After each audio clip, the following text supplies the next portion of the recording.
Hi, friends. Just a quick note before we jump into this week's episode. InStride is brought to you by Ride IQ. Ride IQ is a first of its kind equestrian coaching platform that will transform your independent schooling rides. Ride IQ members get access to the private mobile app with hundreds of on-demand listen while you ride audio lessons taught by top eventing, jumper, and dressage coaches. And since you like podcasts, the Ride IQ app also includes over 100 exclusive podcast episodes to keep you company during your hacks, your commute, your barn chores, or whatever it is you do while you listen. Membership is only $29.99 per month, and every membership automatically includes a 2-week unlimited access free trial. Get started by downloading the Ride IQ mobile app on iPhone or Android.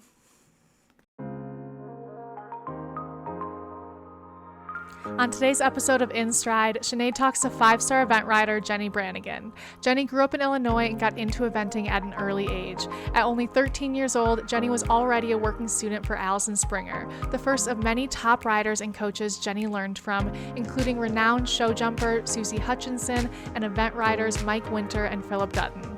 By the time she was in her early 20s, Jennie and her horse Cooper had earned national attention. Jennie started Cooper as a 4-year-old, and together they went on to win 9 out of 10 events at the intermediate level in the 2007-2008 season, which placed them at the top of the 2008 Adequan USEA Gold Cup leaderboard. Also in 2008, Jennie and Cooper won both the individual and team gold medals at the North American Junior Young Rider Championships in Parker, Colorado. Since then, Jennie's accomplishments have continued. Jennie and her partner Kambalda, also known as Ping, won multiple 3-stars together, including winning the Nations Cup at Great Meadow, both individually and as members of the U.S. team. Together, Jennie and Ping were the traveling reserves for the 2015 Pan Am Games. Jennie has been a top 15 ranked rider multiple times. Jennie's business, Brannigan Eventing, is based in Pennsylvania, where she coaches, trains, and rides. Sinead and Jennie are talking about becoming the rider you're meant to be. We hope you enjoy this episode. Welcome, Jennie Brannigan. We are Hello. so happy to have you. Hello, it's me.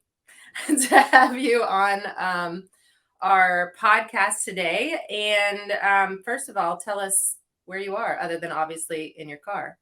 I'm at the lovely True Prospect Farm.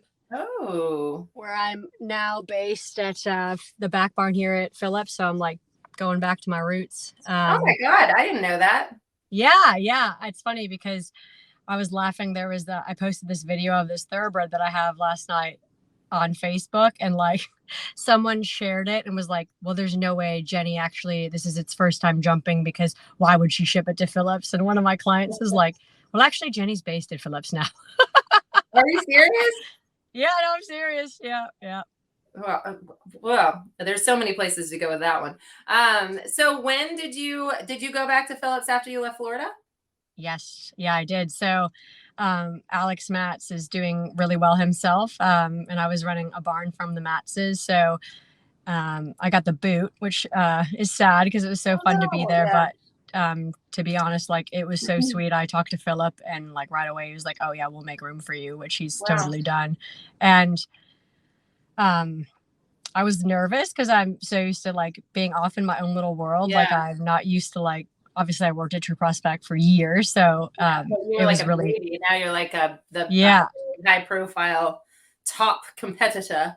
Oh, I don't know about that. But like at first it was really fun being around all the people riding around at Phillips. And then so when I left, I was like, oh, am I going to be motivated off on my own?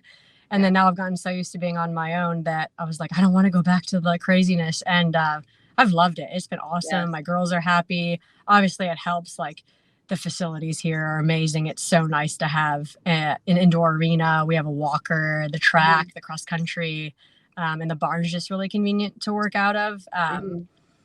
And it's just like, honestly, it feels like coming back home. Like, it's pretty cool to be back here. It's great to be around Evie and Philip, and Livy's an adult now. So it's crazy.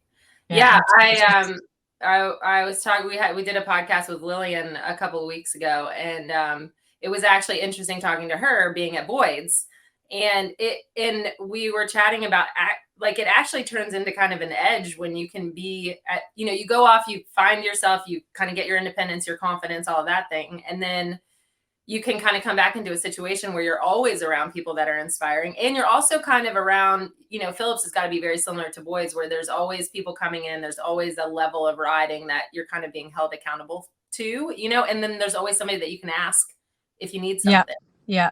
That's actually a good point, because I've, like Boyd and Woodsy have always stayed right around Philip. So I'm going to give Lil and I a shout out. Like, we did go off and do our own thing, which is like very intimidating. And I know for me, it was kind of easy because I knew like the only reason I stopped working for Philip is because I wanted to go ride with Scott Keach and do like his program. So it was nice that I had something that I believed in, like, to go immediately to, but it's unnerving.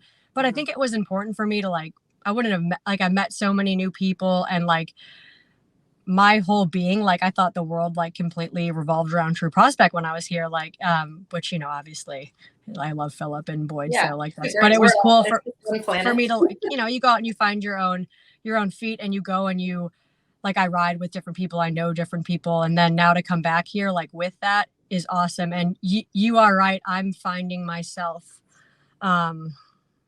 a lot more motivated being around Philip. I think because I still respect him obviously so much, and he maybe scared isn't the right word, but he scares me a little bit in some ways still, which is hysterical because I worked for him for so long. But you just feel yourself wanting to be held accountable and whatnot. So yeah 100%. Well, it's I was reading something in a book the other day, and it was about horses, but I'm sure the same thing applies to people. It's it's that kind of level of motivation, or that level of attention, right? Sometimes if we're just too comfortable, you just get, it's not that you're unmotivated, but you just kind of go through, you're not really in a high state of learning. You're not in a place where you feel enough pressure to kind of trigger your brain to start working and really be paying attention to what's going on. I mean, it's amazing.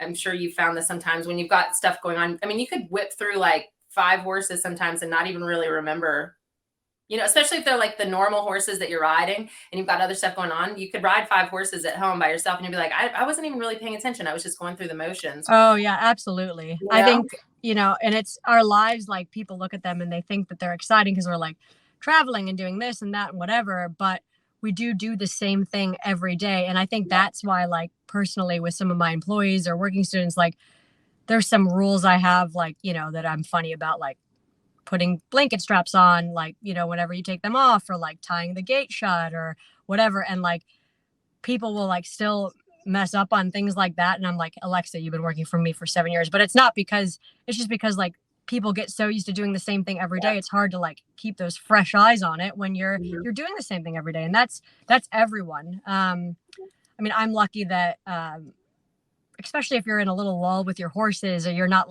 getting ready for that next 5-star or whatever, it's really good to be around. I mean, it's good to be around good riders in general, but, it was so great to have Eric Duvander. He came out so much, and he kept me he made me, I've always thought of myself as a hungry person, but you don't realize how much you're maybe going through the motions until you have someone that's helping you, keep yourself accountable. And I'm like, oh, you're right. You are totally right, Sinead. You can ride 5 horses and be was I really, really 100% with it in those moments? Was I giving it 120%? Yeah, it gets so, it's when you're driving, most car accidents happen within 3 miles of your house because you can drive those last 3 miles and not even, you're did I even look at the road? And then oh my gosh, yeah. The amount of times that sort of thing happens, and then something, cat or a dog run across the street, but you just weren't even looking at the road in the first place because you could kind of do it by braille. So yeah, I mean, I actually, it's funny you're talking about Scott Keach. I called him, after this accident and said, I said that this accident wouldn't have happened if you were there, because I just wouldn't have been in a hurry. I wouldn't have been, I was just kind of in a hurry. Like you said, not paying attention. I was on a young horse, blah, blah, blah. Yep. And I'm like, I'm just gonna, when I'm back riding, can I just come over to your farm and ride? He's like, yeah, hell yeah. Put all your horses on the trailer, come over. I don't even have to be here. The girls can be here. But just if you want to come over a couple times a week and do your flat work over here, whatever you want, because I just felt like I needed to be held more accountable. I hold my students so accountable. And when I'm I don't let them get away with anything. They get in a hurry. And I'm like, what are you doing? Go back and let's just jump that vertical 7 more times until you feel good about it. And for me, I'm like, oh, we've trotted. I'm just going to go gallop some jumps. You know, Yep. like, and it's being around in that situation is actually pretty great. Well, I'm happy for you. That's awesome. I haven't even seen his back barn. I've just seen all the front. I've just gone there to try horses and stuff like that. So I feel like people are tucked in all over the place there. It is insane. We have Sydney Solomon, Carrie Healy, Ryan Wood is like comes over here to ride every day. And then, I mean, Philip still has a lot of horses himself. So the barn's changed a lot since I've been here in the sense that they've like split up a lot of paddocks and they have a walker and this and that. But like there's so much of it that's just completely the same. And so I don't know. That's kind of fun for me, really. I mean, Cooper's buried here. Like, oh my God, you know, it's a special place to me. So, yeah. Oh, that's so cool. So for those people who I actually feel like, you know, you're a very high profile rider, and I feel like most people would know kind of your story of coming over here. But for those that may be new to the sport, so you're originally from California.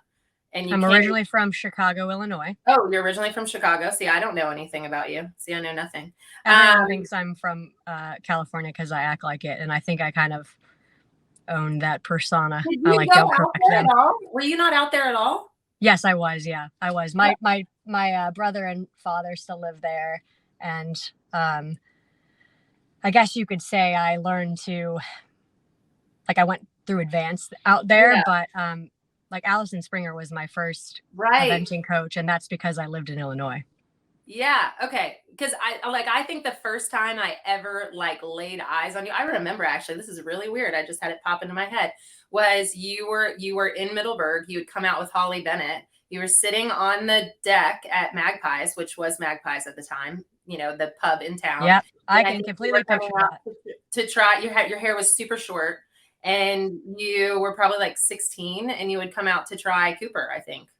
Yeah, actually, we found out about Cooper that night. Katie Strickland, we were sitting there and Katie Strickland saw Holly and said, "Oh, you should call Kelly Temple and look at horses." So like literally that's where I was sitting when I found out about Cooper. No kidding. Yeah. Well, I remember you before that. Oh, no. I don't know. Was this at another bar? No. This is going way far back, and I got to pull this baseball hat out because it's pretty funny. So I was Allison Springer's first working student, and I was 13. I think I was like 13 or 14. I was a freshman in high school, but I'm a young one. So anyway, somehow my parents, like, they let me go to Florida with Allison, and I had this mare named Cover Girl that I like wanted to go to Young Riders with, and I had never even gone novice. Like, it's crazy. And so I go with Allison, and we were sharing a barn with Clark Montgomery, and he was dating Rebecca Simmons then. So this is going a long time ago. Yeah. I think he had won Radnor the year before. So this is the year I was there, and you were riding with, I think you had like you're importing horses and stuff, but you were riding with Karen and David and like Sean McQuillan, Will Coleman, whatever. So I was like Allison Springer's little working student, but no one even paid attention. Like no one had any idea who I was. But I remember going to Foxhall that year, and I had a hat, and I would only let OConnor people sign it because I was like, the OConnor people are cool. Like Nat Cousins is like, "Do you want Sally to sign your hat?" I said, "No, I only want OConnor people to sign it." and you signed it, and it says Sinead Rocks in huge letters on the front, and I bet you I still have that hat. Oh wow. And I asked Will Coleman for his autograph, and he said, "Dude, are you serious?" And my first words to him were, "Wow, I've seen your picture in a magazine." And I bet you he has no idea I'm the same kid. No idea. That is amazing. That is amazing. So, yeah, you were like catch riding a horse or something in the 3-star there or something. A horse you didn't know very well, or just and I definitely fell at like the 4th fence. Yeah. Everyone. I was concussed, and they let me walk all the way from the bottom of that hill up to the top. And then I was just sitting, I guess, on a picnic table, and like somebody walked by and they're like, "Are you okay?" I'm like, "I don't even know where I am." Oh, no. But I totally, I remember that. Well, just so you know, there was like 10 OConnor eventing, like as everyone rode with Karen and Dave then too. There was like 10 of you that we put through the box. No one finished. Not one person. I think Will Coleman finished on one of his horses, and that was like it out of everyone. I know. I can't believe they actually. I remember David saying everything will actually have to go perfect for this to go well. how times have changed, right? Like you can't even God. fall off in a beginner novice course now without them, coming and check you out before you get back on. I think it was like probably the next Tuesday that somebody came and found me. But anyway, we all are still doing it. Yeah. For some reason. I know, that's so wild. So you were riding with Allie in Chicago, and then headed out to California. What brought you out to California? Was that Holly? My grandfather lived out in California, and he was getting older, and my dad was finally retired from the Chicago Police Department, so we moved out there to be closer to him. Cool. And then where were you in California? I lived in Rancho Bernardo, which is like in San Diego, but I almost immediately left normal school to go be a working student for Natalie Rooney. Oh, okay. In Temecula. So I worked with Aaron Keller House for Natalie Rooney. And then Natalie left and I started riding with Holly. Holly moved to Kingsway, which is where Tammy's based now. So it's like full circle. God, that's so crazy. Yeah. And then what was the catalyst that then had you move out from the West Coast to the East Coast? I was working for a show jumper for Susie Hutchinson, and I had like another private hunter jumper barn through her that I was like making actually decent money riding show jumpers. But I had an advanced horse named Cosmo that was like ready to go to Fair Hill, and the private hunter jumper barn like fired me or got someone else to ride. So I was like, oh gosh, like that was going to be like a big loss for me. And I was kind of at the point where I had Cooper going training level. I had a mare going preliminary, and I had this advanced horse. And I was like, I think it's time that I like have a crack at eventing for, and really, really going. And maybe now's the time. I never wanted to move to the East Coast. So I was like, I'll just go out and run Fair Hill, and I'll take the 3 horses there for 3 months, and then that'll be it. Yeah. And I'd gotten a new cell phone, and I sent out this like group message saying, here's my new cell phone number. And Mike Winter responded and was like, do you want a job? And I was like, sure.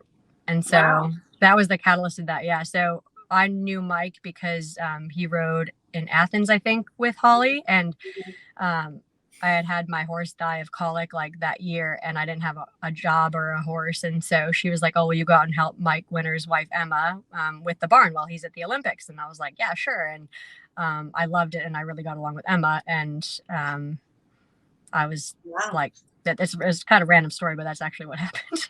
Where was he at that point? Mike was in Newton, Georgia.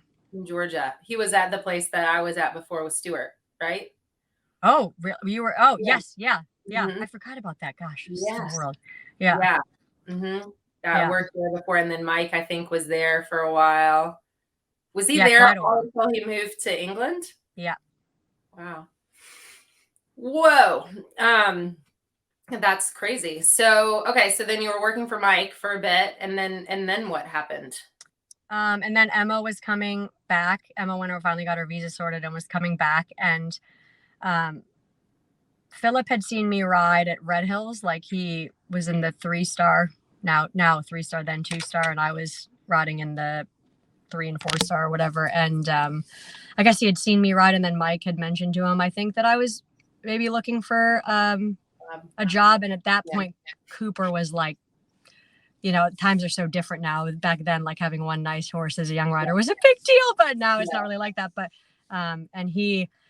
I talked to him at the Fork, actually, at your event, and he was like, I was terrified of him. I mean, I still am. I still say stupid things to him all the time. It's hysterical. That's because he doesn't say enough, so you have to fill the space. Like no, he'll be going by the track and he'll say something to me like, "It's a nice day," and I'll just like randomly say something that makes no sense. Like it's embarrassing. Like my girls think I like tell them about it because I'm like, just so you guys know, you're not the only one that gets scared of people, because I still say stupid stuff to Philip. I'm like, yeah, look at Kevin go. I'm like, what? And then he trots away, and I'm like, why did I say that?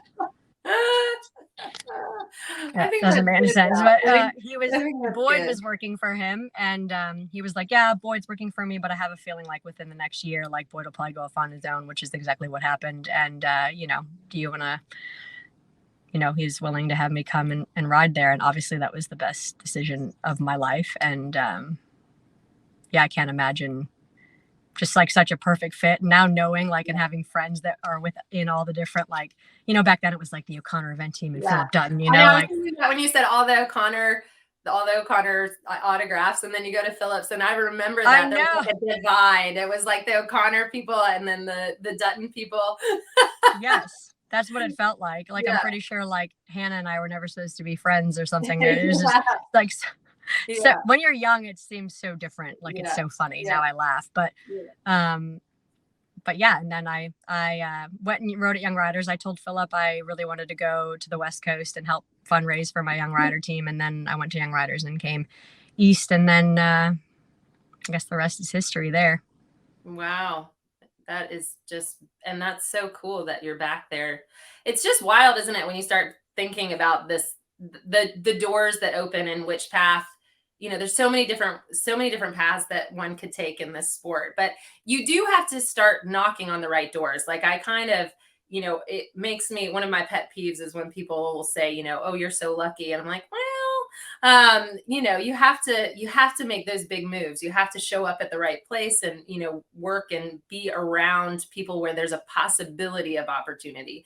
And then, you know, and then you just keep kind of walking through doors. And the thing that's so interesting to me in this sport is it's still such a small sport and so tightly knit. Like there's still just kind of like these, you know, like we've just talked about 10 different people that we've probably known for the past 20 years, you know, that you don't like, you didn't even know that like I've known you since I was like 13, you know, like it's crazy.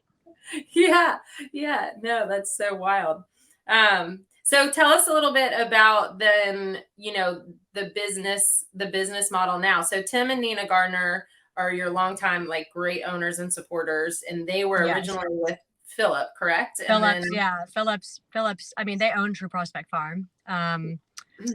They owned for Philip for 25 years. And again, like I do say I'm lucky a lot because a lot of Philip definitely, I mean, there's so many opportunities I would not have had if I was not here. But that was like really lucky timing too, because Philip was going for the coaching job and, you know, all the stars kind of align there. And I think all the time about how different my life would be if I didn't have the Gardners.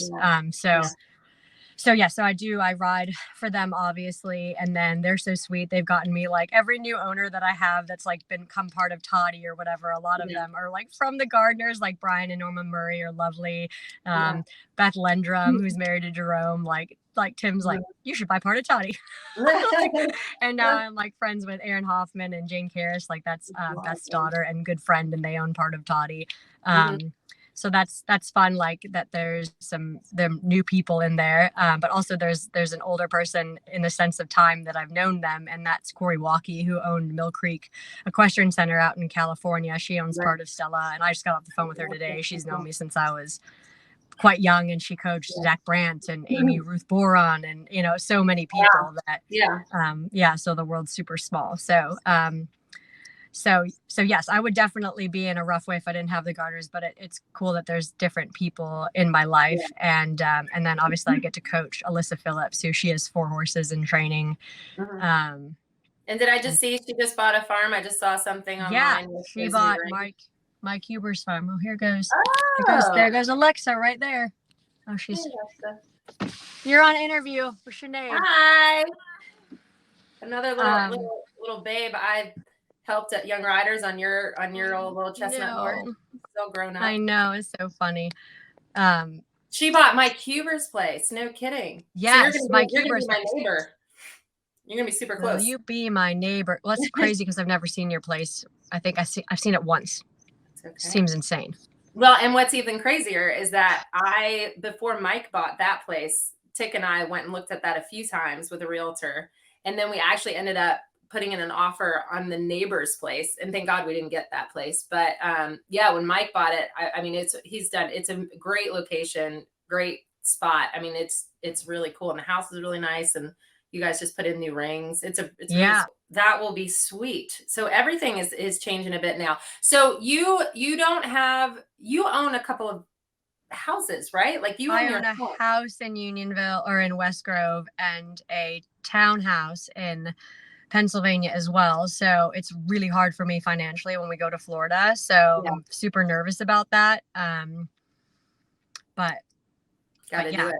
Yeah, but I love it in Pennsylvania. If I could live here year round, I absolutely would do that. So, but as you know, that's part of the gig. So I think I'm a little torn, like, because obviously, like, that's going to be the first real training facility I've had. Now, that being said, now we're at Phillips. It just goes to show you, like, you know, I didn't realize how when you're like out riding in the freezing rain in December, like, you just do it because you have to. But then now that I have this, I think it'd be hard to go back to like any other way. So. Totally. It's like, you know, you never want to ride in first class the front of the plane because then it always feels like the back of the bus. Yes. Well, I wanted to talk a little bit about, you know, I was kind of thinking about this podcast and thinking about you and, you know, a couple of different things that I kind of think about when I think about Jennie. And one of the things that I would like to pick your brain about is that I'm going to tell everybody something they probably don't know about you. Are you ready? I'm ready. Do you know this? You know, like, I mean, you are like obviously one of the coolest cats out there, and you're always so real and so friendly and so approachable and a fierce competitor. But I think you and I are very similar in the fact that we're both pretty sensitive people.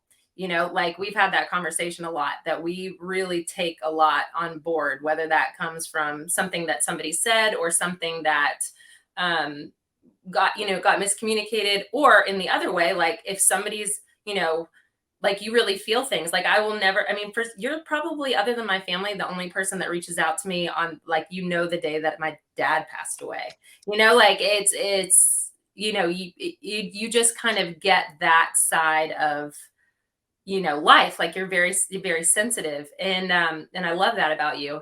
And it's very real.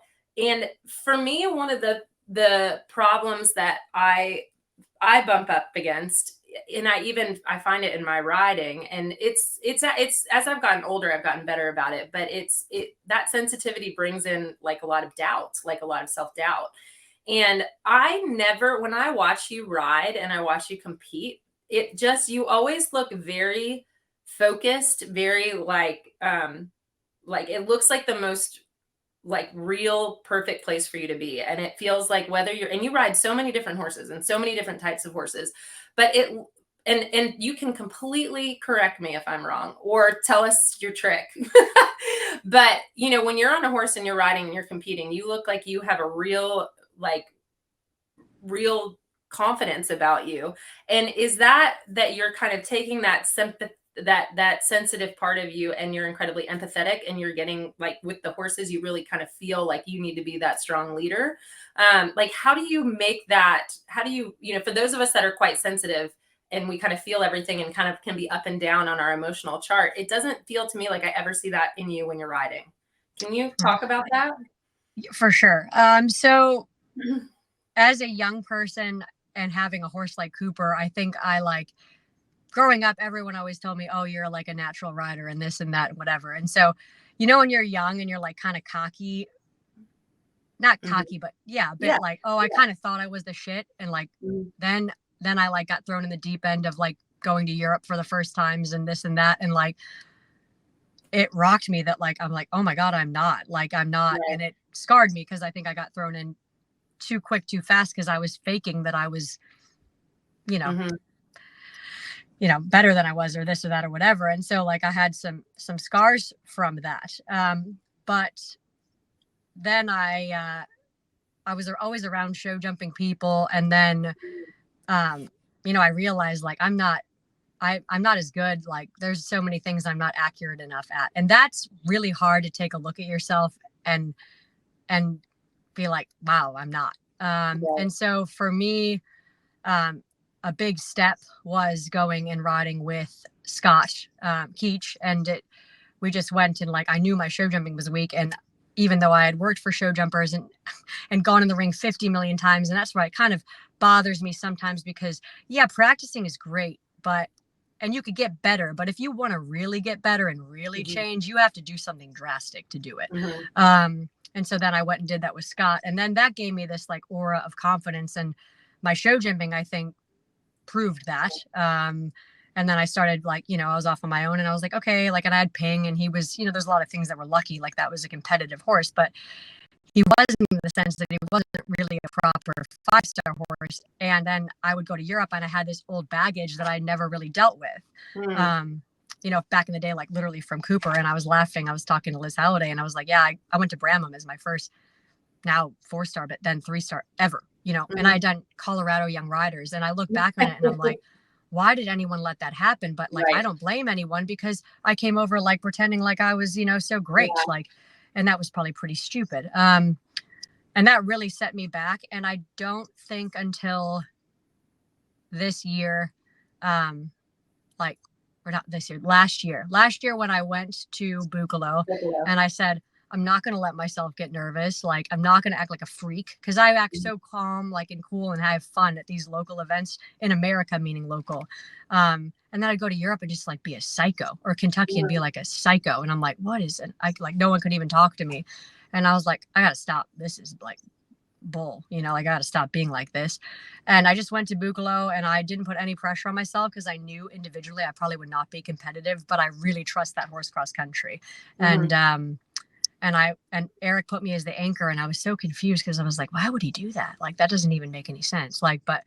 And he kept like, I'd get out of the dressage and the horse would be freaking out of the bugs in the warm-up. And I get out of the dressage and he'd be like, and that's why I put you on teams because I believe in you. And I'm thinking, I've given you no reason for you to believe in me, but okay.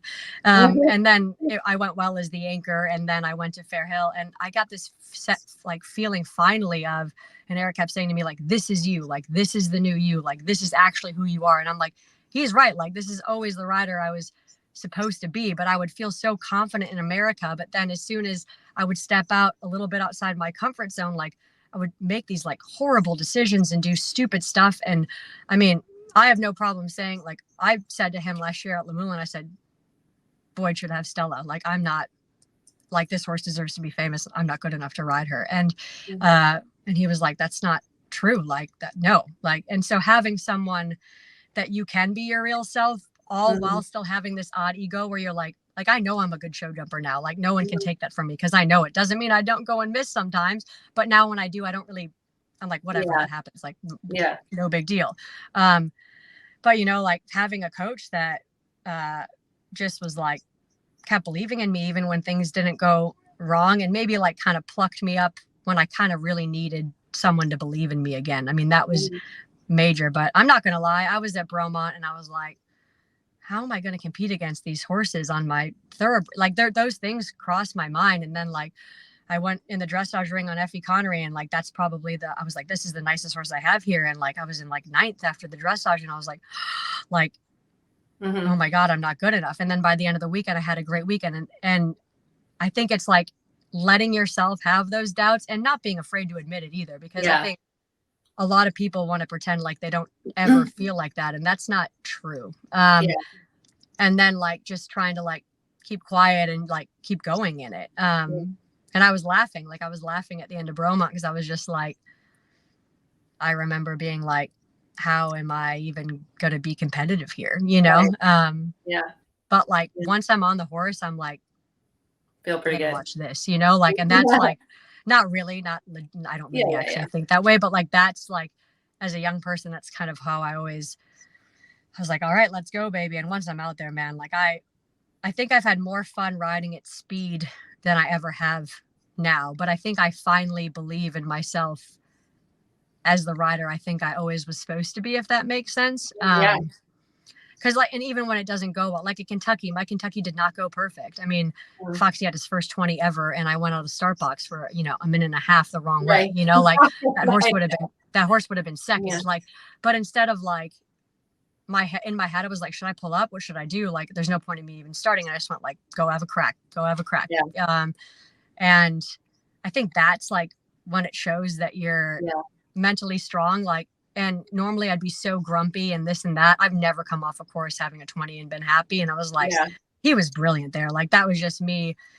We said we were going to do 3 there. And then we like conned out on the plan and I didn't trust myself, and like crap happens. Like if I'm going to be so hard on myself that I'm miserable every time it's not perfect, like, what is the point of that? And I was so guilty of that for so long. And I've always been jealous of like Hannah Sue, because she can like have a bad weekend and she like still has fun. And I'm like, I don't understand that. I don't get that. Yeah. And it's an amazing strength as a competitor. And someone said to me, I was just so proud of how you act around all your people. And I'm like, oh my God, I'm usually a nutter at Kentucky. So I was more proud of that than like anything. Yeah. So I doubt myself for sure. But I do take it very personally as my job that like when I'm on the horse's back, like I'm 120% in it. And that's like why I want to like have a real crack now, because like, who knows how long I'll feel like that. And when I don't feel like that, like, it'll be over. And, it's hard. I mean, I came in off the course and, I, in between the 4 and 3 star this weekend, and I read about Allie, and, I was crying, you know, and I'm probably different than most people in that, like, I've let myself feel dark, you know, and it doesn't mean that I didn't go out and ride the crap out of my horse, but I'm broken for her. And I was like, why are we doing this? This is awful. Like, so I don't know. I'm weird, but it's hard to care and be tough too, I think. Well, no, I think that's actually probably, you know, like the healthiest way to be. And for anybody that's listening, we're talking about Allie Knowles' horse that ended up passing away last two weeks ago, the same weekend as Bromont, which is just horrific. But I think that, again, I want to comment on a handful of things that you just said, because first and foremost, I think as a community, we all feel that so deeply. And, you know, sometimes there's some attacks on that, like that as professionals, we think, oh, it's going to happen, you know, like that's part of it. And it just, you know, you just don't ever want it to be, you know, like you don't want that ever to be something that you hear about or read about, or personally, we've, you know, most of us have lost a horse at some point in time, and it's just horrific. But I think I actually laugh about it, because with my son, right, Brooks, he's 3.5, and he's the happiest kid unless he's not. And if he's not, he like screams for, you know, a minute. And then in 2 seconds later, I mean, he just uses the full scale, right? Like that's my joke about him, is like, I'm just like, in 5 minutes, we can be up and down that scale, like depending on how tired he is and how much sugar he's had. Like, and it's awesome because he never, like, as these little kids, I just watch them, and he has a great life, and he doesn't have any baggage. Like he will by the time he's our age. I mean, that's just life. But, you know, if you can use that range appropriately, I think it's probably the healthiest way to be. And I think it's hard because we don't learn that. We're not really taught that unless we have to, you know. And I think you and I have both, for certain situations in our lives and traumas and things that have happened to us, we've had to figure out which way we're going to go and how to promote our own self-growth and kind of take the bull by the horns and go, am I going to be this way or am I going to be this way? Like, because I've got to figure out how to get over here because this is really uncomfortable over here, you know? And so, I mean, it's so interesting to listen to you talk about all this, because it's so funny, because see, this is my little notebook and I write everything before I talk to anybody. And I literally have circled Bookalo finish, because I remember watching you coming through the flags at Bookalo, and just like the smile, I can picture right now, the smile across your face. And I just knew how long you've been waiting for that to happen, you know, and like the struggle that, the struggle that's happened through that. And then underneath that, I just read in this book a quote that just stuck with me for a second. And it said, struggle's not an option. It's a biological requirement, because the only way that you grow is to struggle. Like literally the only way you grow is through that struggle. And so I had actually written that down, and then had on the other side of the paper written down a few times years ago. And this is what had reminded me, I think you had a fall at Jersey. And, you know, and it really rocked you pretty hard. And then there was another situation where you had something that didn't go right and you were really, really upset. And that's where Jersey. Yeah, I remember that. Remember? And that was on Stella. That was on Stella. Who hasn't fallen at Jersey? I think we've all fallen at Jersey. And then I took Catalina to Bromont. And this is funny, actually, because this is like a point of contention in our friendship, actually. I knew I was never going to jump Catalina again. I knew it right away. And I never got to.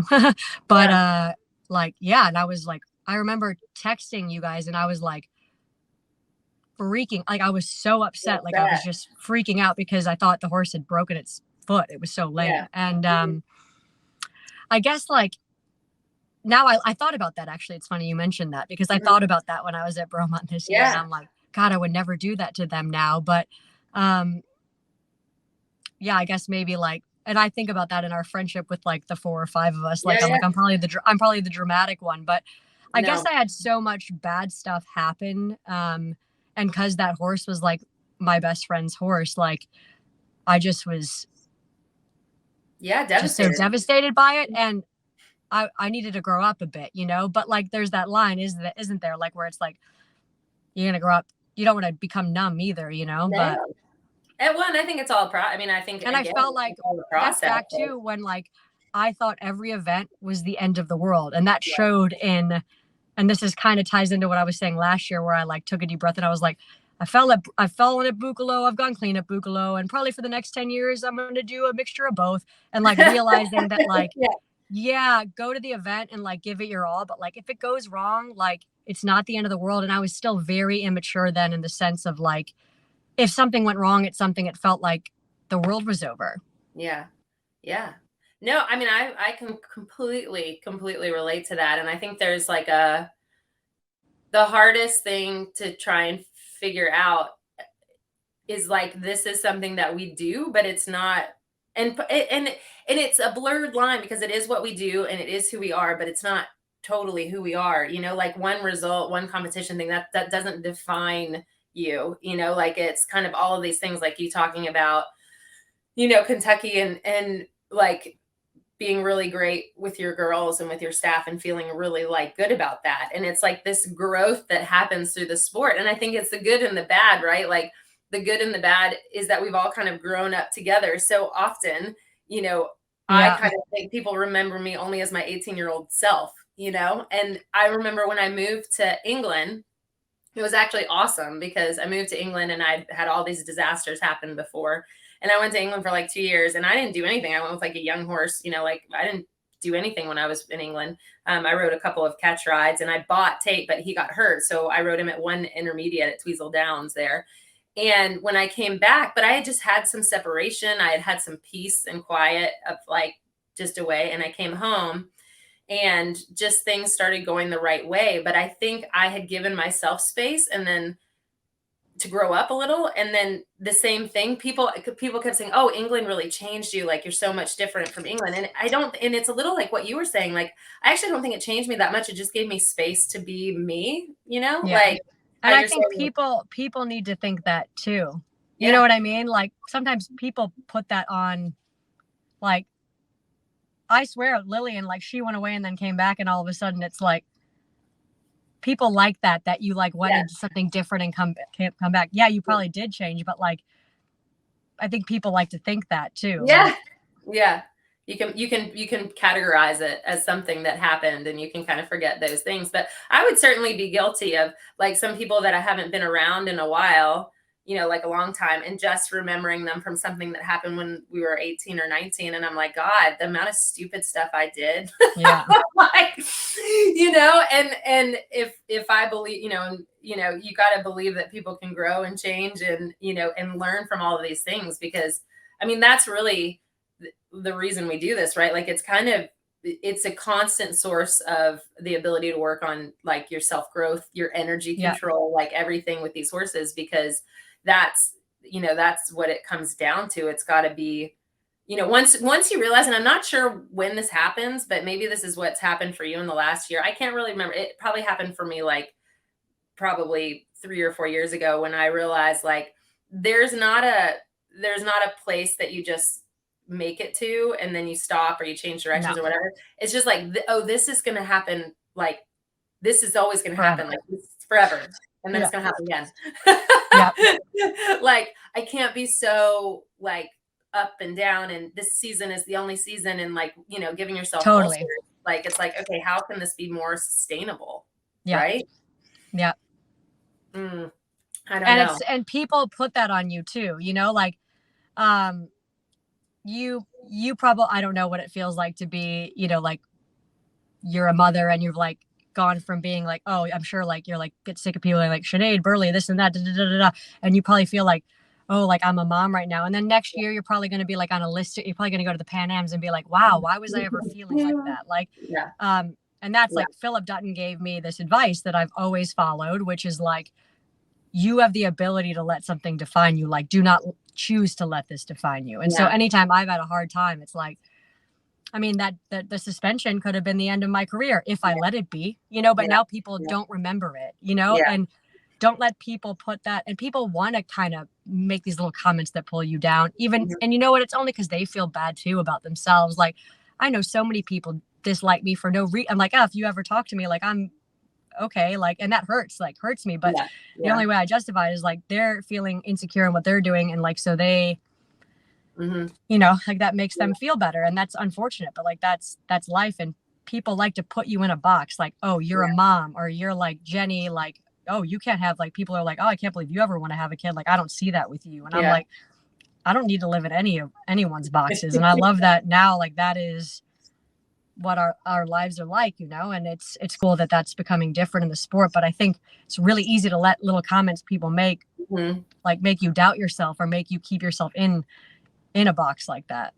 Well, I mean, it's easy. I mean, we kind of have this thing in our brains that does that. Like, we just put things in categories. That's what we do. And like, horses are awesome because they don't have that. They don't do that. That's why it's also bad, because that's why, like, the same hose every day that it's moved looks like a snake a different day, because they don't put things in those boxes and those categories. But like, for us, that's why this podcast has actually been super fun, because I think a lot of people are getting to hear and meet people that they just assume do the same thing the same way, you know, and it's not like that. Everybody kind of goes about this a different way and has a cool story and really, like, works hard and loves it and feels the lows and enjoys the highs. But normally the highs are like so short. Exactly.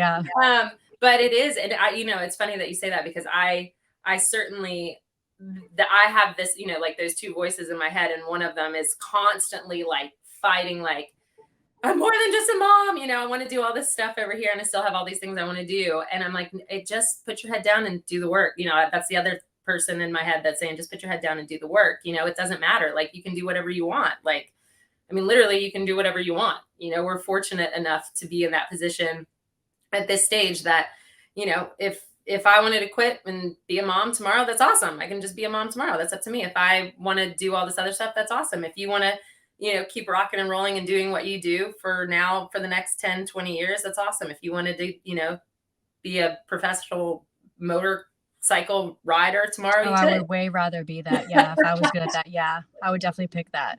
No, but it's funny, but I look at you and I don't know what this trait is in myself, but you know how you were saying, oh, like, people judge you off of, like, we've all grown up around each other, so you remember, like, these things about people. To a negative, I'll, like, look at someone and be like, well, that was them now, so, like, I'm gonna look at them new, but almost to a point where sometimes I let that go a bit too far, like, because I don't want people to judge me off of things I've done, but like, I can look at you and be like, well, yeah, obviously I can tell you think that about for something, like, I can feel that you feel that way about you, but I'm like, it's not at all true, unless you want it to be, which if you do, great. Like, everyone's selfish, everyone only cares about what they're doing, really, anyways, to be honest with you. So it's like, but like, of course that, you know, look at Jesse Phoenix, and I mean, there's so many riders now that's like a thing, but I'm sure, like, if you let yourself get wound up into getting talked to like that every day, you're gonna, like, let it you know? Totally. Or you were saying, like, with you coming back, like, because you were in a hurry, you made this mistake. Well, that's what I did when I smashed my face. I was like, I have to have, like, these horses all going advanced right now. And I've always prided myself in making good choices for the horses' careers. But because I was so hungry to come back after my suspension and prove a point, I broke my face open. Like, how stupid is that? Like, you know, it's like, now your teeth are so pretty. You've got this great, you've always had a great smile. No, that gives you no character. But it's funny, like, and then I look back and I'm like, God, why did I make those choices? Like, they were so stupid. I'm so much smarter than that. Like, it's just so easy to do, though, when you're hungry, and that's what makes you good, but it also is what makes you do dumb stuff. But I think it's also the awareness. I mean, nobody's going to go through this life not making mistakes. I mean, if they go through this life not making mistakes, then they're not learning, right? They're not growing, they're not changing. Really boring as well. Really boring. But they probably have better x-rays than all of us, but but I mean, that's the thing, is that having that moment, that self-awareness of, like, okay, and I was thinking about it today. I was driving down our road, and we share property with our neighbor is a racehorse guy. And he said something like, asked me about this fall. And I just kind of said what happened. And then I just said I was in a hurry, like whatever. And he made a comment about, being something derogatory towards a horse, right? Like towards the horse. And I was like, it's never crossed my mind that it would be that, like the horse's fault. Yeah. I'm like, I was like, it's a great horse, like it was not, it was every injury I can remember, every stupid thing, whether it's a run out or something like that. It's like, no, I just was not paying attention or in a hurry or wasn't totally focused or whatnot. And I think that's, I think that's a real part of the growth in the self-awareness, like what you're talking about right now, is your ability to come back and just structure and reframe your mindset when you're going to these big events. And obviously the results are like huge. I mean, what was there like a moment when you just recognized that there was a shift that needed to be a shift in your mindset when you were going to these events? Were you aware of that? Or that's what I meant to ask you. I was aware that I was a psycho, and I would say there was probably years where I've won more than I'm winning now. But I was fucking miserable competing, in the sense that I'm like psychotically checking the leaderboard and like doing all this stuff. And it's like, at some point I'm just like, oh, like, God, it's freaking like exhausting. Like, and like I would win or like fall down. And now I'm like, I'll have 5 seconds and I'll like, try to survive, and like look good and know that like, like running Twilight's Leslie at Fair Hill, it is like 4th advanced, and trying to make the time probably is not intelligent to do, like, but when you let your competitiveness get in the way like that, I think that's really bad. And I mean, like Eric, I think like really helped me for some reason, like just, I guess because he stayed the same. He's the only coach I've had as far as like a team one's concerned that stayed the same regardless of the result I had on the weekend. Like he was like, like I said, I mean, like, why did he put me as the anchor for Buccolo? Like I fell into a corner the last time. Like, I mean, and he but he was like, yeah, obviously. And I'm going, wow, like that's really cool. Yeah. But I do know that I wasn't enjoying who I was. I think having the right people around, and then, honestly being suspended for the year, I was like, well, it doesn't get much worse than that, does it, guys? Like, I mean, that really, it made me like be like, oh wow, that's pretty bad. And it was fine. So like, I think that like what you were saying, where you come to the realization that like, I'm going to be doing this probably for a long time. So like, it's going to go bad, it's going to go good. And like, I've always said, like, look at Boyd, like he can flip over and make it his profile picture and then go be top 5 at a 5-star, like, cause he's that confident in himself. And I've always like pointed that out. I always talk about that with my kids, like sports psychology wise, but it's easier to say, it's harder to do.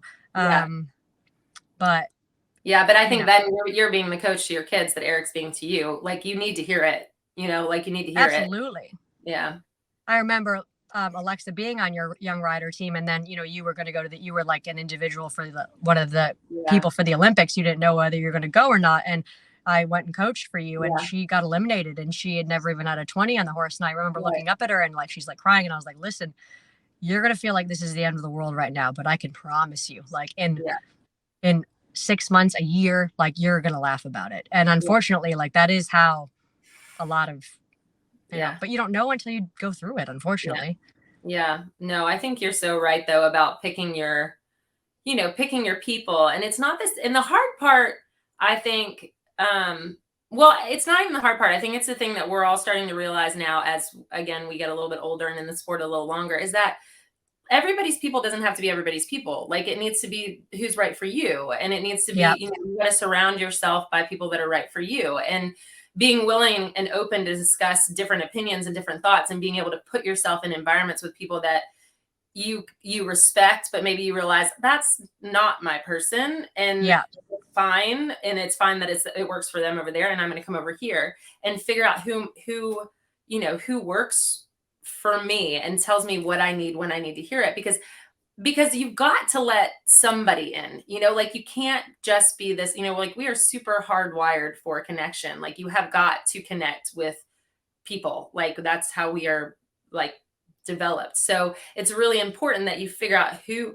you are and then who the people you are that you are going to listen to, that you're going to let in, that kind of see you for you. I love that when you said you're just like being the rider and the person that you probably always have been. It's just gotten weighed down in life and other things and, you know, distraction. And now that person is coming out. And that's, you know, I've heard that more from more people, strangely enough, in the last couple of years, that you just need to figure out who you are and just be that person. And it doesn't matter like if it's good or bad or this or that. It's just who you are is the best version, you know, like it's the best thing you can do for yourself and for the horses. And when you get around people that can bring that out, you know, it's like amazing. It's just such a powerful thing to be able to be around. And then to be that person for, obviously, like you've got a very cool group of young riders, top young people that are probably our next generation of, you know, Olympians, that you're that person for, like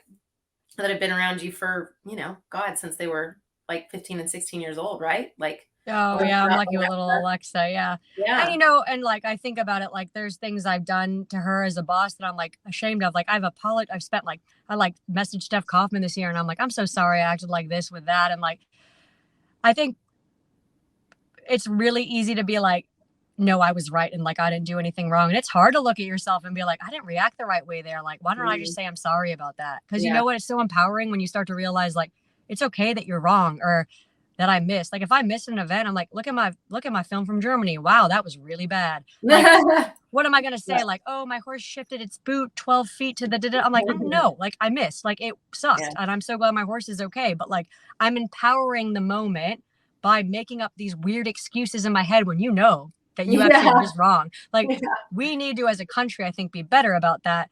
That doesn't mean you ever see me go post. Like sometimes I get mad at my friends that I like love that are like making these posts like of like 12 paragraphs of why something went wrong and then beating themselves up. I'm like, don't get me wrong, you ain't gonna ever find me doing that. But I'm okay to say like I made a mistake. It's so much easier to be that way. Yeah. And I'm embarrassed sometimes of like things I've done. You know, you're talking about we're sensitive. Like, well, I lay awake at night and I'm like, oh my God, I said that to this person. Like, I hope they didn't take it this way. Like, and I've, you know, and I'm like, God, if I'm wasting, you know, 2 months of nights worrying about how I treated Steph Kaufman at the end, why don't I just give her a ring and say, hey, like, I'm really sorry. Like, I don't want things to end like that. You know, like I should be better, you know, and then everything is better, but it's hard to make yourself do. It's much easier to get mad, blame it on someone else. Like when it comes to anything, you know, I know. I wish I would have figured that out a while ago. Yeah, we learned the slow way, but I mean, it's most of the time, those things are just completely, either you don't have enough information or there's a lack of communication, you know, like it's just something that's completely blown out of proportion. I remember, I think it was one year at Fair Hill, I said something to Tammy. I didn't know Tammy very well. And I had taught the Alex kid on that My Bomb horse when it was like 5 or 6 or something. Oh my God, really? I didn't know that. And I said, if you ever want to sell that horse, please call me. And anyway, it was years later, obviously, and Tammy was riding it. And I said something to her along the lines of, I don't even know, it was something, you know, kind of wise ass, like, you know, you're riding my horse or something like that. And then right away, I realized I didn't know her very well. Maybe she doesn't think I'm kidding because she just kept walking. Like she just walked off. And she's just deaf. I know, but I didn't know that. And I know that now. And I was like, for 2 days, I thought, oh my God, I was really. Yeah, you and I are like that. Yeah. And I went up to her on like the Saturday and I said, I am so sorry, like for whatever I said. And, you know, Tammy, she's like, what are you talking about? Yeah, she would have no idea. That is one thing I like about Tammy. And sometimes she can take this like to another level. But like if Tammy's pissed at you, like she's going to tell you, you know, like, and there's no bullshit with her in the sense of that, you know, like. Yeah, I know. But I didn't know anything like that. But I remember her just being like, what are you talking about? She's like, I have hearing aids. A bunch of people, Sarah Murphy said that to me too. She's like, you know, your friend Tammy, like, I don't think she likes me. I'm like, oh no, she's just really deaf. And like, she is like, and it's gotten so much worse than even like when we were young together. I'm like, she real deaf. I know. That's so funny. All right. Well, I've had you on the phone here for an hour, probably. Yeah, almost an hour. So I'm going to get to these questions before you totally miss the dinner that you're supposed to. I know Well, I'm supposed to be riding Stella's baby with Brian. Oh, I answered one of them because one of them was like, is there a piece of advice you keep going back to? And that is the Philip Dutton one. Oh yeah. You know what's funny is I didn't even remember this until you said that. But when we were in Normandy and I got placed as an individual and I wasn't on the team, I was really upset for a hot second. And he said the same thing. I was like sitting down. He's like, do not let this define you. Like, don't do it. And I actually think he said the same thing to me in London. Like, same thing. It's just like, you can figure out what you do here. And I just remember saying to him, like, that guy, he's good, man. When he does talk, you got to listen. Yeah. Yeah. If there's like 3 words, like, pay attention, stop crying. Yes. Yes. Don't think about your response. Just listen. Yeah, it was good stuff. I just had forgotten about that until you said it. Yeah. It's good one. Okay. What is the biggest lesson a horse has taught you about yourself? I do think patience. I know people probably say that a lot, but I think the other thing is, like, I have never been as broken as like I was with Cooper. Like, I loved him so much, and like that you can break, like, and have your heart broken and like still come back, you know? Yeah. I would say that's probably because that like wrecked me. It still is something like touching to me, and you know, and still love the sport. So something horrible can happen, or like someone can treat you horrible, and it doesn't mean like all is lost. Like, they're still good, you know? Yeah. You can be broken and still become kind of whole again. Yeah. You can, you know, keep going and survive. Yeah. Yeah. That nobody said that actually. And that's really, I don't know even what that's, I mean, cause it's not resilience. Well, maybe it is. Maybe you learn that you can, you know, that you can be resilient, that these things can happen and they're real and you feel them, but you can keep going. Like, you can keep going. Yeah. That's really good. Do you have a favorite training or competition mantra that you reference regularly? Does that mean like a motto or something? Yeah, like something like when you're at a horse show, you like tell yourself, or something that when you're training, like you reflect upon a lot. I don't have like a saying or anything that I say to myself. But like I will, before like a big cross country, like set myself down and be like, okay, it used to be hype myself up all the time, but now that's not good. I like calm myself down most of the time. But like, you know, like, you got this, or, you know, and get myself in the zone. Oh, I'll tell you what I do. And I do think about this all the time. Like, when I was walking around the show jumping, I always say that, I say this to other people. I'm like, yep, our happiness is decided by these colored poles today. Like, you know, I try to like recenter myself in that, you know, and I think I said this to someone too at Roma, and I said, you know, here we are, we're going to be worried about whether or not our horses jump these colored sticks all right, but Allie Knowles isn't taking her horse home today, you know, like, so that mantra of like, yeah, this is important, but it's like, have some bit of like, I like make fun of it a bit, like to the point where like I'm in the show jumping warm up, like kind of messing around is a little bit my like thing, you know, like, because I'm like, this is important, but like keep yourself in check, you know, like it is what it is. Like that I would say, would be my mantra, like keep myself in check all the time. Like, okay, this is really important right now, but like, it's going to be okay. Like, regardless of how it goes, like, you know, it's keep it all relative. Like, no, completely. Yeah. Like, you do something or say something that just grounds you before you go, you know, and makes it a little bit, keeps it in perspective. Yeah.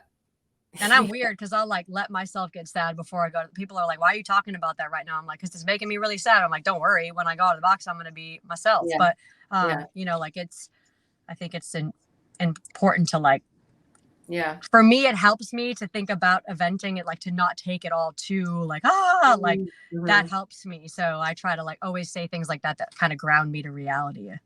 Do you remember when we were at Plantation? I think we were in the 3-star, 4-star, whatever we were walking around the cross country warm up.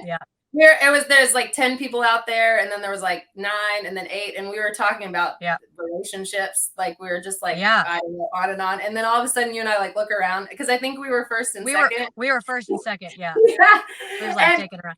You're like, I gotta go jump a jump. I love that though. Yeah. You that like way of being around. Yeah. And being around people like that helps me so much. Like, yeah. I was like, whoa, they're like calling you to the start box. You're like, I got to go jump something real quick. You're like, run and go jump something. It worked well. Yeah. We were like, okay, see you in a little bit. I love that. I love that. It's, that's certainly something like, it's hard sometimes when I go into a warm up and I don't know anyone, like it happens sometimes when you're abroad, when you don't really have anybody to like connect to, and you're like, okay, I'm just going to sit here in my head. Yeah. And there's some riders I'm like, hey, will you go through the course with me? And like, they won't be named, but like, I'm like, okay, like, I mean, that's not in their competitive realm to like be friendly or whatever before they go. And like, that's fine. People have to be in their own place, but I totally hear you. Yeah. Okay. I think we did the advice one because that was Phil. And okay, what do you do when you're seeking inspiration? I very much like musicians, like and music. Like I'm very into music and lyrics and whatnot. So I find that music really inspires me. I also really like to be around people who I find inspiring. Like for an example, like Michael Matz, who ran into a plane and like, runs out and talks about it like it was no big deal, or like watching Big Phil and Boyd run into that burning barn. I mean, things like that are very inspiring to me. But when it comes to a day-to-day, like I find music very inspiring. I am not one that loves to watch eventing. Like I don't go and watch eventing all the time. Like it's not really my thing. Like, and I know that sounds odd, but like that's just kind of how I am. Like I'm not one to like go and watch 50 videos of Michael Young. I did watch him ride this weekend because Coleman was going around the same time, and I love Coleman, so I have to watch him. But like I'm not eventing doesn't, this sounds horrible, but eventing and eventers don't necessarily, they're not the type to inspire me. I'm more inspired by people like different sports, and like that book, the Andre Agassi's book, Open, like anyone that's willing to be dark. So I quite like music that is like dark but then real. I love music. I'm a very, very into music kind of person. So I would say I pull a lot of inspiration off music. Yeah. I like that. I know. I always like, it's amazing. I was talking to someone about that the other day, how like little, and it was actually how little I was thinking about music. Cause I used to have music on all the time.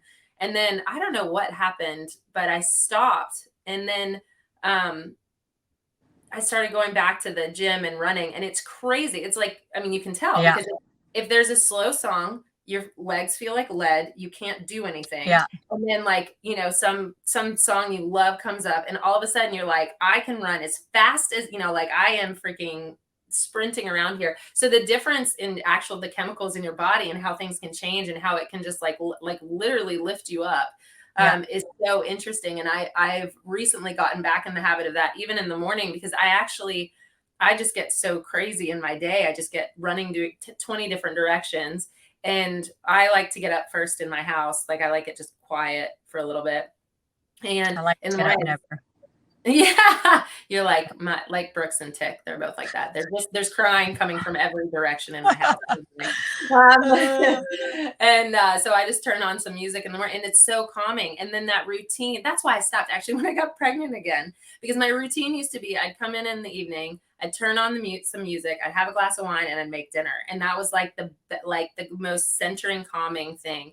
And then when I had to stop having my glass of wine, and I felt like, I just wanted to go to bed as fast as I could, I kind of stopped that. But, music is crazy how much that can move the energy in a room or in a person or anything like that, especially if you have a lot of people in a room.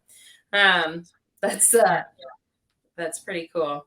Yeah, that's definitely my thing. And also like, it became my like my outlet, like, you know, when we were talking about balance, you know, earlier, but when you're young, like you know, most of us, eventing is all we have, and we've like moved across the country or away from home, and like they're the friends you have, they're what, you know, until you get older and you start to like realize, okay, like you have a husband, and like I'm sure there's other hobbies you do, and you have another life outside of it. When you're young, you only have eventing, you know, especially for a lot of us that don't live at home and, you know, have chased this, and all our friends do it and this and that. But for me, like music was one of my first outlets, like, oh, okay, I can go to this music festival, never see any of these people again, and like have this really cool bonding experience. And it was like one of the first things that gave me any sort of balance, where I was like, oh, wow, that's like really amazing. And so, yeah, it's interesting.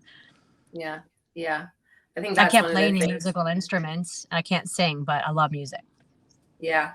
No, I think that's probably like one of those really great pieces of advice that you could pull out of what you just said, is that I think even for the young people in this sport, or people that are doing it full time, that are all at it, is like finding something, right? Like finding something that's different, that makes you feel, you know, different than how intense this is all the time. You need something different. Yeah. All right. Have you had an experience or adversity separate from horses in your life that you feel like has directly influenced you as a horseman? Yeah, I mean, I will say this, like, I mean, I'm not saying I had like a horrible childhood, but I look back, and actually this is funny because Packy said this to me once, Packy McGon, rest in peace. He said this to me, and I like didn't probably really get it at the time. And he was like, you know, there's people that like ride, and you like know they ride and they enjoy it. Then there's people that ride, and you can tell like riding like saved them. And he's like, you're one of those. And I was like, I don't really know what that means. But now in hindsight, now looking back at it, I very much do. And I think that it's easy. You have to be careful with who you surround yourself with and what you say, because I think it's very easy nowadays. I'd be around people and they're like, why do we do this? This is it. And we like, people vent and say things like that. And like, oh, I could be doing this, or oh, I could be doing that. And then I'm like, I sat down and looked at it, and I'm like, well, what would I be doing? Like, and I'm like, I actually love this. Like, why am I feeling like I need to be bagging myself out that I'm doing this or whatever? And now I still say, like, when really bad stuff happens, I'm like, I hate this sport, you know, but I'm like, riding saved me. Like, I have no idea where I would be without it. Like I bet you I would not be in a good way. So I think that learning to like have that focus on something and do it and stay like on task and whatnot is great. And then I think now it's been good for me to look back. I used to think I have to be running Mach 10 doing this in order to like be doing okay in life. And now I've been able to take a bit of a step back and realize, like, if I don't ride, like, I don't need to outwork everyone in Unionville, like to be successful. Like I can, you know, like learn to love it, not for just saving me, learn to love it for like what it is, and also be okay with hating it sometimes. I mean, I do not enjoy like hearing about my friends' horses dying. I don't look, when that happens to me, it will not be good. Like and being okay to admit that I hate that about this sport, but I do love the sport still. But I think like definitely horses, you know, my childhood and my childhood life kind of pushed me into being better at this. Yeah. I think that's like, you know, going down that road, there's so many people that do different things with like adversity. And somebody said it really interesting. Oh, it was in this book I'm reading. It's literally called Horse Brain.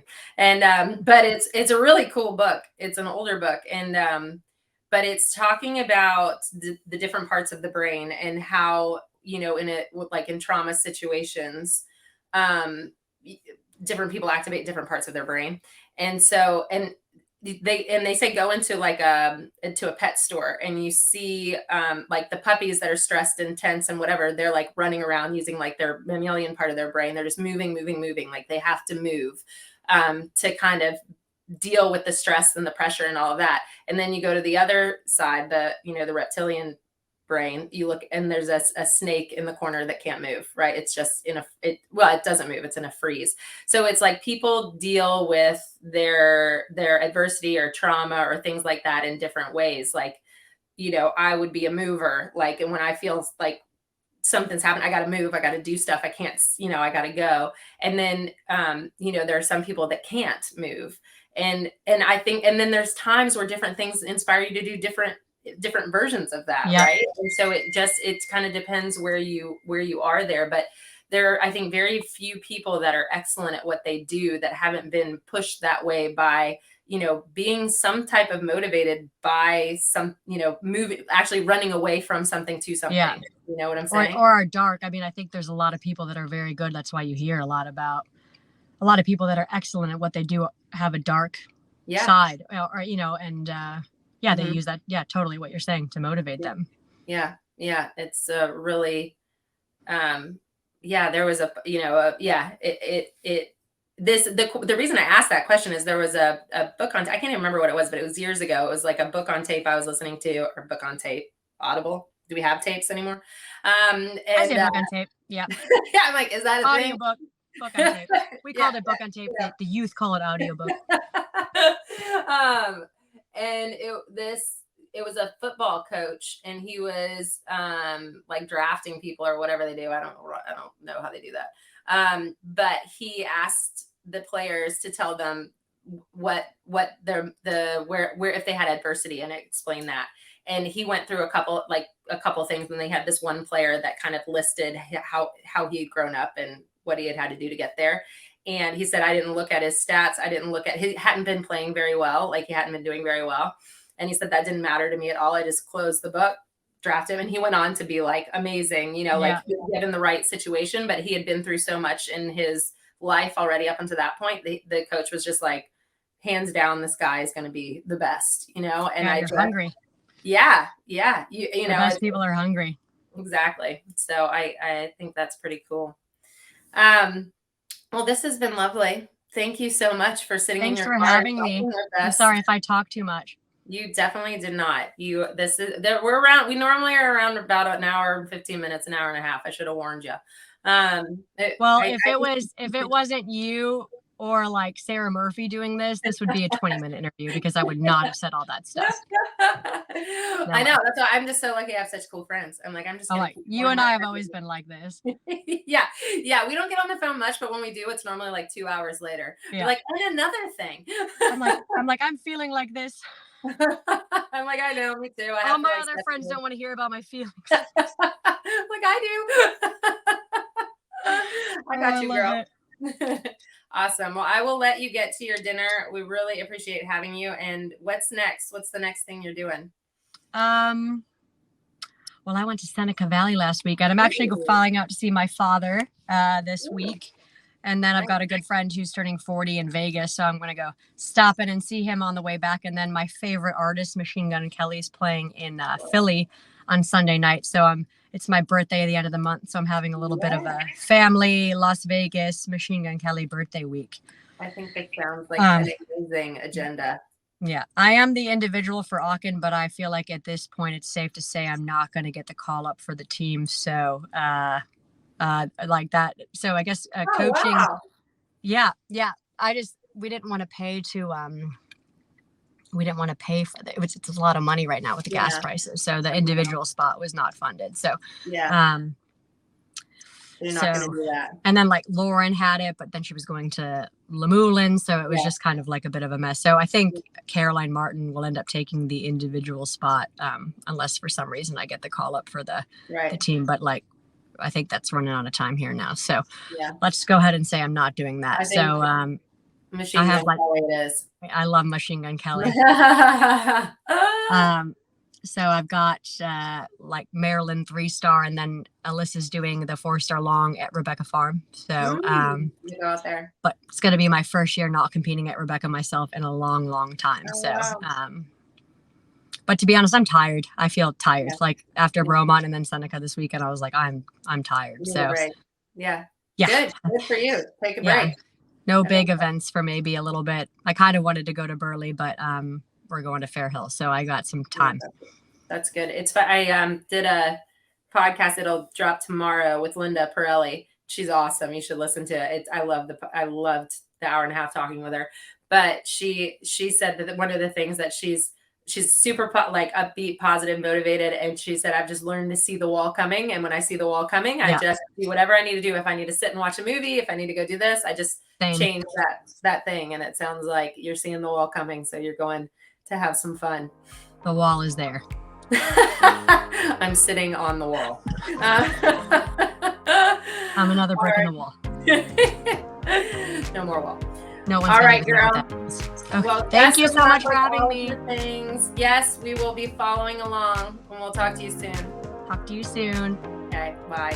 Feel better soon. Bye. Bye. I really hope you enjoyed that conversation. Before you go, I just want to let you know more about Ride IQ. At its core, Ride IQ gives everyone access to instruction from the best equestrian coaches in the world. It might sound impossible, but with Ride IQ, you get access to the private mobile app that has hundreds of on-demand, listen while you ride audio lessons taught by top riders and coaches in eventing, hunter jumpers, and dressage. Here's how it works. You look through the app and choose a lesson based on your horse or a skill you're working on. There are lessons for green off-the-track thoroughbreds and nervous horses and horses that are behind the leg, as well as lessons that teach every stage of skills like shoulder in or trot lengthenings. Then you tack up and press play, and you have a top coach like Doug Payne or Leslie Law or Gina Smith in your ear guiding you every step of the way. If you enjoyed today's episode, it is always appreciated if you can take a moment to share the podcast with your friends and family and leave a review on your podcast app. The best way to support the podcast is to become a Ride IQ member at ride-iq.com. And when you do, we hope you're excited to see that In Stride is just one of multiple podcast shows on the app, including hack chats, conversations with coaches, and more. And lastly, I wanted to let you know that our friends over at Major League Eventing also have a podcast. And if you enjoyed this show, I think you would also really enjoy their show. Just search for the Major League Eventing podcast in your podcast app and give it a listen.